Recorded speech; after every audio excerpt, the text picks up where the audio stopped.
4 men, 1 brutal killing, a nation in mourning and demanding answers. Tonight, on Sauti Mzalendo, we follow the trail of those accused in the cold-blooded assassination of Kasipul MP Charles Ong'ondo, where, from Dandora hideouts to courtroom drama at JKIA, the hunt for justice begins. 4 suspects believed to be connected to the shocking murder of Kasipul, Member of Parliament Charles Ong'ondo were brought before the JKIA Law Courts this Monday. Their names: William Imoli, Juma Ali Haikai, Douglas Wachiri Wambugu, and David Kagame. These men were tracked down and arrested in Dandora, Nairobi, a known hub for criminal hideouts. But their appearance in court raised even more questions than answers. The suspects didn't enter any pleas.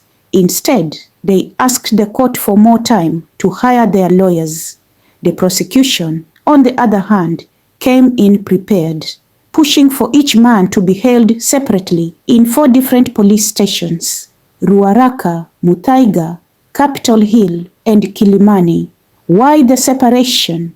Prosecutors fear that if these suspects are kept together, they might coordinate stories, tamper with evidence, or threaten witnesses.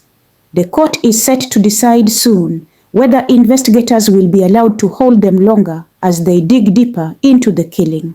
But that's not all.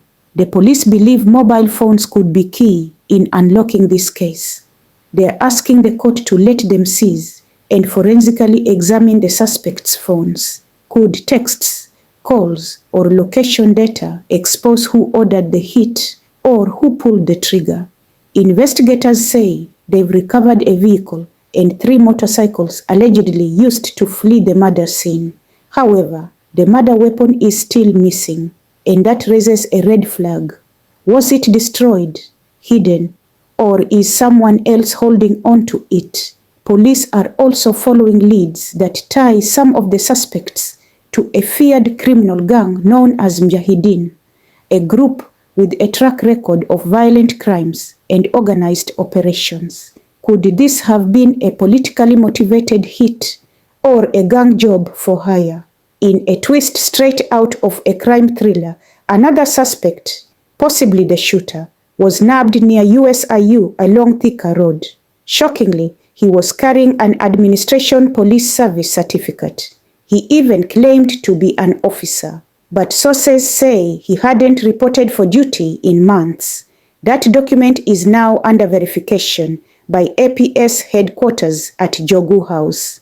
The murder of MP Ong'ondo has shaken both leaders and ordinary citizens. President William Ruto has called for a full and thorough investigation. ODM party leaders, some of them close friends of the late MP, have demanded nothing less than justice, and quickly.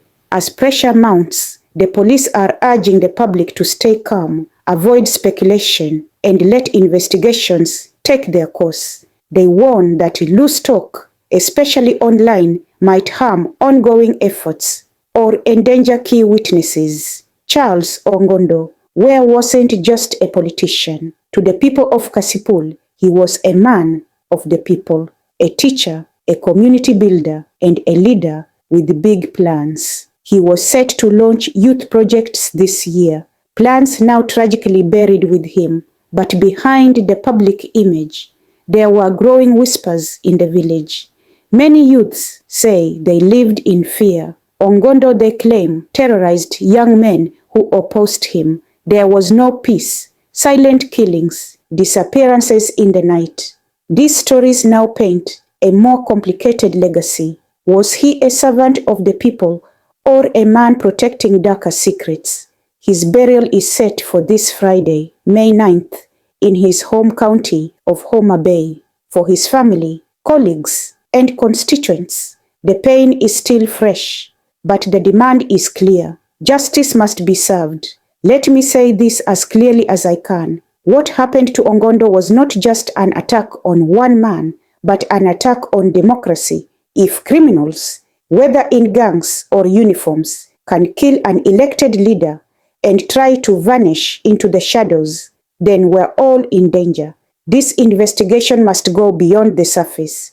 Who paid for this crime? Who gave the orders? The people of Kenya deserve the full truth, not just another half-baked court case that fades away. And to the masterminds hiding behind hired hands, justice may take time, but it always knocks eventually. May Charles Ong'ondo rest in peace, and may his killers find no peace until they face justice. Stay safe, stay informed. This is Sauti Mzalendo.